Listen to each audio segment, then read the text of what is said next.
ரொம்ப simple question ஸ்ட்ரைட்டாவே போயிடுறேன். இப்போ தோனி உள்ள பிளேயிங் 11ல உள்ள ஆடும்போது சஞ்சு இருக்காரு, ருத்ராஜ் இருக்காரு, தோனி இருக்காரு, யாருக்கு கேப்டன்ஷிப் கொடுப்பீங்க? கண்டிப்பா ருத்ராஜ் தான். ஏன்னா காசி வந்து ஆல்ரெடி சொல்லிட்டாப்ல. இதே தோனி இருக்கும்போது ருத்ராஜ் சொதப்பும் போது தோனியுடைய ஃபேஸ் ரியாக்ஷன்லாம் மாறுதே இல்லவி? கண்டிப்பா மாறதான் சார். ஏன்னா கிட்டத்தட்ட ஒரு 18 வருஷம் ஒரு டீமை வந்து டாப்லயே வச்சுட்டு இருந்த ஒரு ஆளுக்கு தன்னோட டீம் சரீரப்போ அந்த ஃபேஸ் ரியாக்ஷன் மாறலனா, அதுவும் முக்கியமா தோனி ஃபேஸ்ல ஈஸில ரியாக்ஷனே வராது. பட் ஆனா அவர் டீம் அடியை வாங்குறப்போ அந்த ரியாக்ஷன் கண்டிப்பா வரும். அப்ப கேப்டன் ருத்ராஜ் தான். கண்டிப்பா கேப்டன் ருத்ராஜ் தான். ஏன்னா தோனினால பாத்தீங்கன்னா கடந்த 2 சீசன்னா சரியா ஆட முடியல. ஸோ அவருக்கு வந்து அந்த நீ ப்ராப்ளம்னால விக்கெட் கீப்பிங்கும் சரியா பண்ண முடியல. அதனால தான் எனக்கு தெரிஞ்சு ஜடேஜாவை விட்டு சஞ்சு சாம்சனை கொண்டு வர்றதுக்கான மெயின் ரீசன், இந்த மிக பெரிய ட்ரேட் நடந்த காரணமே அந்த விக்கெட் கீப்பிங் பொசிஷனுக்கு ஒரு ஆள் வேணும். அதுவும் முக்கியமா தோனி மாதிரி ஒரு விக்கெட் கீப்பர். ஏன்னா லைட்னிங் ஸ்பீட் இந்த மாதிரி எக்கச்சக்கமா நம்ம சொல்லிட்டே போகலாம். ஸோ அந்த மாதிரி சஞ்சு சாம்சனை அதுக்காக தான் ரீப்ளேஸ் பண்ணி வச்சிருக்காங்க. ஸோ மேபி 99% தோனி இம்பாக்ட் பிளேயரா இருக்கிறதுக்கான அதிக வாய்ப்பு இருக்குதான் பார்க்கணும் நம்ம. அதனால ருத்ராஜ் தான் எனக்கு தெரிஞ்சு சிஎஸ்கேக்கு கேப்டனா இருக்கிறதுக்கான அதிக வாய்ப்பு இருக்கு. ஓகே, கன்ஃபார்ம் பண்ணிட்டாங்க ருத்ராஜ் தான் கேப்டன் அப்படின்னு. இப்போ இன்னொரு क्वेश्चन இருக்கு. அணியில் ஆடும் 11 வீரர்களை தேர்வு செய்வதில் இப்போதுமே குழப்பம் இருப்பது ஒரு பெரிய பலவீனம். சோ 11 பேர் யார் ஆட வைக்க போறாங்க? சோ இவங்க 2 லெஜெண்ட்ஸும் சொன்னாங்க எனக்கு பயங்கர கன்ஃபியூஷனா இருக்கு. சோ இது வந்து இப்ப இருக்கிற மேனேஜ்மெண்ட்டுக்கும் இந்த கன்ஃபியூஷன் இருக்கு அப்படிங்கிறது தான் நமக்கு கிடைச்ச தகவல். சோ அகிலன், மேனேஜ்மெண்ட் உடைய கன்ஃபியூஷன் என்ன? 11 பேர்ல யாரை ஆட வைக்க போறாங்க? நம்ம பேசிட்டு இருந்த மாதிரி மிடில் ஆர்டர்ல யாரை கொண்டு வர போறாங்க? 14 கோடி ரூபாய் எடுத்து அவங்களை பெஞ்சில் உட்கார வைக்க போறாங்களா? ஏன்னா நமக்கு வந்து நம்ம பார்த்தோம் கிறிஸ்டோபா கௌதம்னு ஒருத்தனை எடுத்தோம், அதிகமா விலை கொடுத்து, ஆனா ஒரு மேட்ச் கூட அவனை ஆட வைக்கல. ஒரு மேட்ச் ஆட வச்சோம், ஒரு கேட்ச் விட்டுருவான். சோ அந்த மாதிரி இருந்துச்சு. அதே மாதிரி இருக்குமா இந்த சீசன்?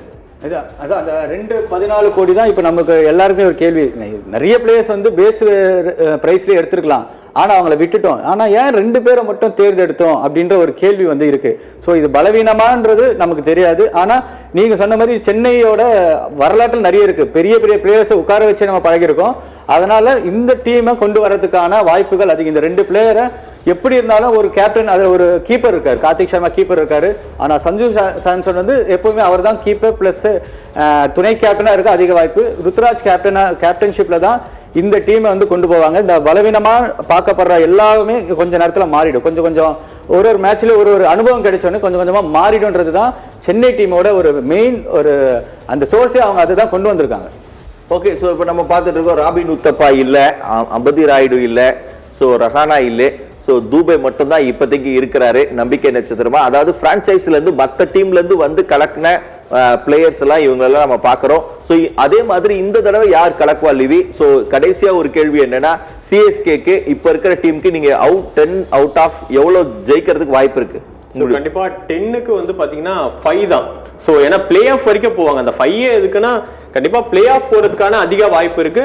பட் வின் பண்றதுக்கான வாய்ப்பு இந்த டீம் வச்சு வின் பண்ண முடியுமான்றது ஒரு பெரிய கஷ்டம் தான். சரி, அப்படின்னா இந்த வாட்டி கப் அடிக்கிறதுக்கு எந்த டீமுக்கு வாய்ப்பு இருக்கு?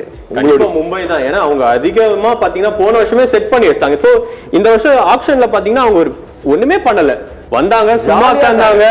டிகாக் மட்டும் வந்தாரு, சரி டிகாக் மட்டும் எடுத்தாங்க. அதுக்கப்புறம் ஒரு 2 லோக்கல் பாய்ஸ் எடுத்தாங்களே தவிர இந்த வருஷம் அவங்க ஆக்ஷன்ல ஒண்ணுமே பிளே பண்ணாத போதே நம்மளுக்கு தெரியும். இன்னொன்னு லாஸ்ட் சீசன்லமே நம்ம வந்து பேசிட்டு இருக்கப்போ மும்பை கடைசியில தான் போல அப்படின்னு நினைச்சோம். பட் எங்க இருந்து பிளே ஆஃப் வந்தாங்கன்னே நம்ம சொல்ல முடியாது. சோ இந்த வருஷம் அவங்களுக்கு கப் அடிக்கிறதுக்கான அதிக வாய்ப்பு இருக்கதான் நம்ம பாக்குறோம். சோ அணியிலிருந்து விடுவிக்கப்பட்ட முக்கிய வீரர்கள், ஜடேஜா மிஸ் பண்ணிட்டோம், சாம் கரன் போயிட்டாரு, சோ கான்வே போயிட்டாரு, பத்திரானா போயிட்டாரு, ரச்சின் ரவீந்திரா போயிட்டாரு. இவங்க எல்லாம் போயிட்டாங்க.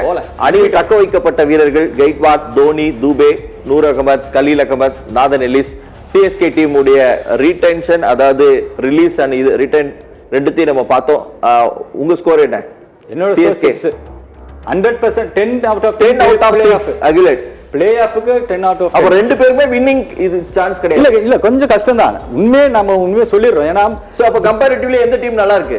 மும்பை. நீங்களும் மும்பை. நான் ஆர்சிபி. ஏன்னா லாஸ்ட் இயர்ல இருந்து மாறிட்டேன். மும்பை இருந்தேன். சோ ஆனா இப்ப நான் ஆர்சிபியா மாறிட்டேன். ஆர்சிபி 2 தான் திருப்பி கப் அடிக்க அதிக வாய்ப்பு. ஏன்னா மும்பை நல்ல டீம், சூப்பர் டீம். ஆனா நம்ம சொன்ன மாதிரி நிறைய கேப்டன்ஸ் இருக்காங்க, எல்லாருமே பவர்ஃபுல் பிளேயர்ஸ் இருக்கிறதுனால நிறைய குழப்பங்கள் அங்கேயும் இருக்கு. இப்ப நம்மளதுல வந்து பவர் பிளேயர் கம்மியா இருந்தாலும் அங்க எல்லாருமே நீங்க ஆஸ்திரேலியன் டீம்ல ஒரு காலத்துல சொல்லுவாங்க 11 பேரும் ஆடுவானுங்க, எந்த டைம்ல என்ன நடக்கும்னே தெரியாது. அதே தான் மும்பையும் இப்ப இருக்காங்க. சோ அதுலயும் ஒரு குழப்பம் இருக்கு. இவன் விட்டா இவன் ஆடுவான், இவன் விட்டா அவன் ஆடுவான் நினைச்சிட்டு எல்லாருமே விட்டுருவாங்க. ஃபைனல் கேள்வி, டாடி ஆர்மி பெஸ்டா பேபி ஆர்மி பெஸ்டா? பேபி ஆர்மி பெஸ்ட்டை கொண்டு வரும். எது best? Baby army. Baby army toadies army தான் என்னைக்குமே லெஜெண்ட் தான், அதை நம்ம மாத்தவே முடியாது. ஓகே, சோ அகிலன் வந்து பேபி ஆர்மி கலக்குங்கிறாரு. சோ ஆனா லிவி வந்து டாடி ஆர்மி நாங்க மிஸ் பண்றோம் அப்படிங்கிறாரு. நீங்க என்ன மிஸ் பண்றீங்க? டாடி ஆர்மியை மிஸ் பண்றீங்கன்னா இல்ல பேபி ஆர்மி தான் பெஸ்டா? கமெண்ட்ல நீங்க சொல்லலாம். சோ இதோட இந்த நிகழ்ச்சி நிறைவடைகிறது. ஐபிஎல் மார்ச் மாசம் ஆரம்பிக்க போகுது. சோ அதோடைய டேட்ஸும் சீக்கிரமா அனௌன்ஸ் பண்ண போறோம். சோ எங்க ஷோ இதோட முடிவடைக்குது. ஆனா இந்த டாடி ஆர்மியா பேபி ஆர்மியா பத்தி நிறைய ரிசர்ச் பண்ண போறோம், நிறைய இன்ஃபர்மேஷன் உங்களுக்கு கொடுக்க போறோம். தொடர்ந்து இணைந்திருங்கள். நன்றி, வணக்கம்.